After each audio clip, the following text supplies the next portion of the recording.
बहुत से crime shows किए, तकरीबन पूरे पाकिस्तान में किए, लेकिन ऐसी कहानी और ऐसी कत्ल की लर्ज़ाखेज़ वारदात मैंने पहले नहीं सुनी। सारा जो वाकया हुआ है ना, ये कोट लखपत का है। बिल्किस और अब्दुल रहमान ने एक दिन बैठ के प्लान किया और एक शख्स को टारगेट किया। एक दिन बिल्किस ने छुरियों के वार से जावेद को कत्ल कर दिया। शोहर अपनी बीवी को इस्तेमाल कर रहा है पैसे की खातिर के मैंने तुम्हें तलाक दे दी, तुम नया बंदा फंसाओ, शादी करो और उसका पैसा हम मिलकर खाएं। बड़ा होना वाकया माजरत के साथ, ऐसी बेखैरती मैंने कहीं नहीं देखी। अस्सलाम वालेकुम।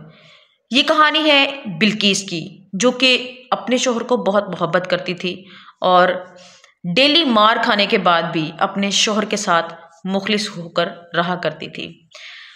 उनके घर में लड़ाई की वजह असल ये थी कि जो उसका शोहर था वो उसका कारोबार नहीं था, यानी उनके घर में बहुत गरीबी थी, जिसकी वजह से उनकी डेली अखराजात की वजह से उनकी लड़ाई हुआ करती थी।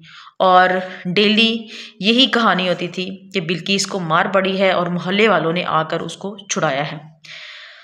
आखिर ये स्टोरी चलते चलते एक दिन ऐसा आया कि बिल्किस के शोहर ने और उसने मिलकर एक प्लान बनाया।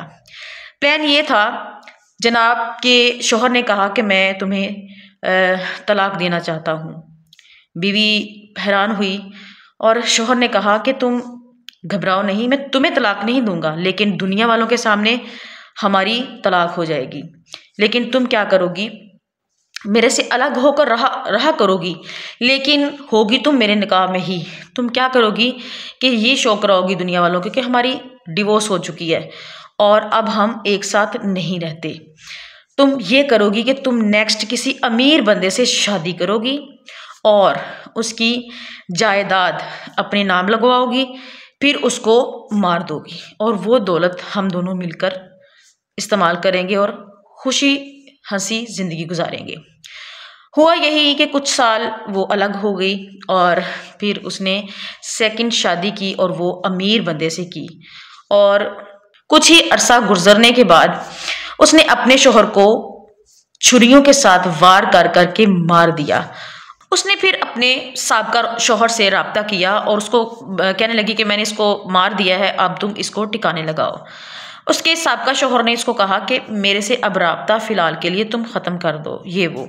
बहरहाल जी कुछ टाइम गुजरने के बाद पुलिस ने जब इंक्वायरी करना शुरू की और जो उसका शोहर उसने कत्ल किया था उसके मोबाइल डाटा उन्होंने जब निकलवाया और देखा कि उसकी कॉल जो है अपनी बीवी के साथ थी, उसी नंबर को उन्होंने ट्रेस किया और उसमें से उनकी बहुत लंबी लंबी कालें निकली एक नंबर से। जब वो नंबर उन्होंने ट्रेस किया तो शौकत नामी मर्द पकड़ा गया। तो शौकत को उठा लिया गया, फिर उसकी बीवी को भी उठा लिया गया। जब ज़ाहिर सी बात है वो जो है कत्ल है, जो कुछ ना कुछ तो निशान छोड़कर जाता है ना, तो उनको अरेस्ट कर लिया गया। अब शौकत और बिल्किस दोनों जेल में है। तो गुर्बत इंसान को कहाँ से कहाँ ले आती है। अब देखिए ना कि ये गुर्बत की वजह से मियाँ बीवी ने अपना रिश्ता ख़राब किया, अपनी ज़िंदगी ख़राब की और शैतान के हत्थे चढ़कर और भी एक इंसान को कत्ल करवा दिया। यहाँ से देखें दो चीज़ें सामने आती है इस स्टोरी से। एक तो कभी भी औरत को ऐसा नहीं है कि वो और मर्द के साथ शादी नहीं कर सकती है या कोई उसको और मर्द नहीं मिल सकता इसलिए वो मारे खा रही होती है।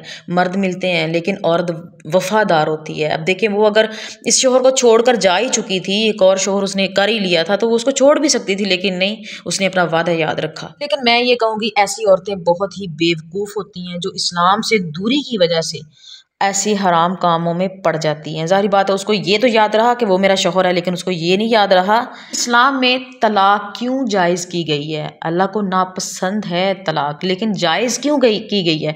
इसी वजह से कि अगर ऐसे मामलात बन जाएं तो आप लोग आज़ादी पा लें, आप आगे कोई और शौहर कर लें या और बीवी कर लें, तो सारी ज़िंदगी एक ही के साथ बंध के रहना कोई ज़रूरी नहीं है। अपनी ज़िंदगी को समझें और इस्लाम को समझें। तो तमाम वो लोग जो दूसरी शादी करते हैं, शादी करने से पहले नादरा से CNIC के जरिए से ID कार्ड जरूर चेक कर लें कि क्या ये खातून, क्या ये मर्द पहले से शादीशुदा तो नहीं है। नादरा से तमाम डिटेल्स निकल आती हैं।